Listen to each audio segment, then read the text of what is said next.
Welcome to the Musa video blog.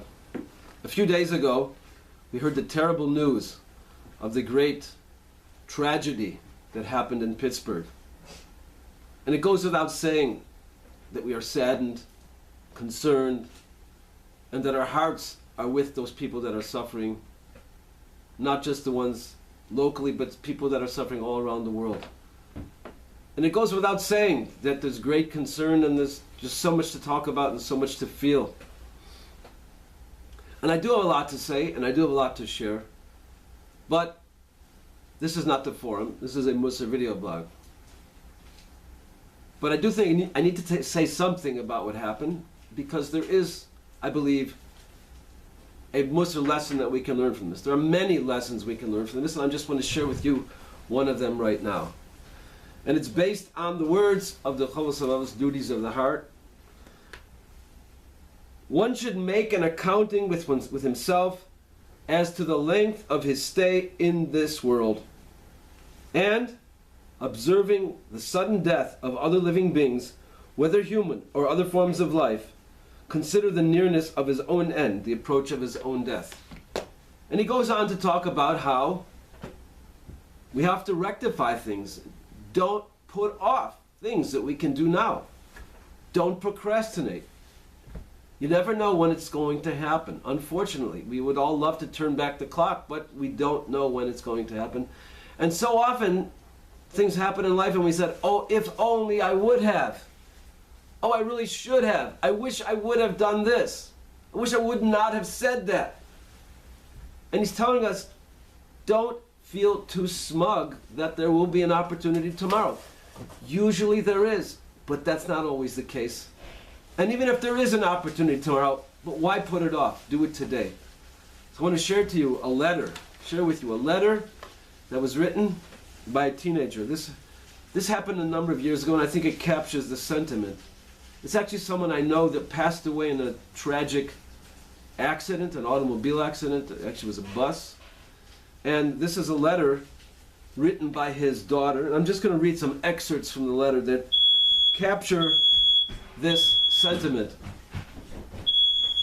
And she says, when I think of my teen years, I could divide them into two distinct phases, before and after. Before the accident and after the accident. Before the accident, I was a plain, regular kid.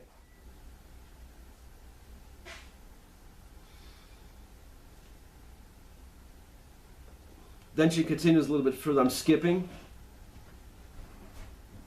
I could capitalize the call came. The call with a capital T. The call. It was the call that irrevocably changed our lives forever. The phone rang. There had been an accident. My father. I watched my mother's face turn white. I watched the house fill with people. It was almost surreal. I felt numb.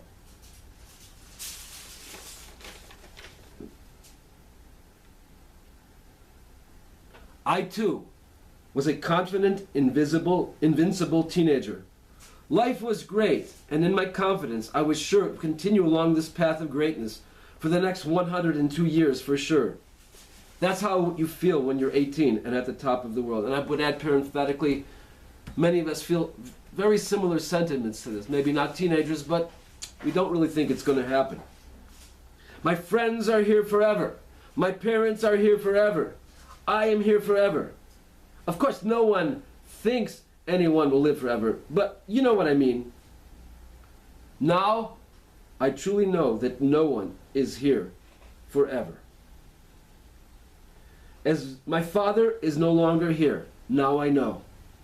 As much as my heart and soul cry out for just one more opportunity to fulfill a request of his, for just one more chance to respond to something he says in the proper way, it's really too late. How bitter is the twinge of regret for opportunities lost, blown, carelessly tossed to the wind, because there's always tomorrow. My dear friends, there may not always be a tomorrow. No, tomorrow doesn't always come. There is just a today. There is a right now. I beseech you, grab every opportunity you are given. Grasp every chance. Do it now, before it's too late, because you never know what tomorrow might bring. We all have things that we want to change. We all have things that probably down the road we will say, oh, I wish I would have done it. So let's ask ourselves, what are those things that I want to change, that I'm just not doing anything about, that I might regret in the future? And as she says, do it now, before it's too late, because you never know what tomorrow might bring. I look forward to speaking to you on happier occasions. See you next time.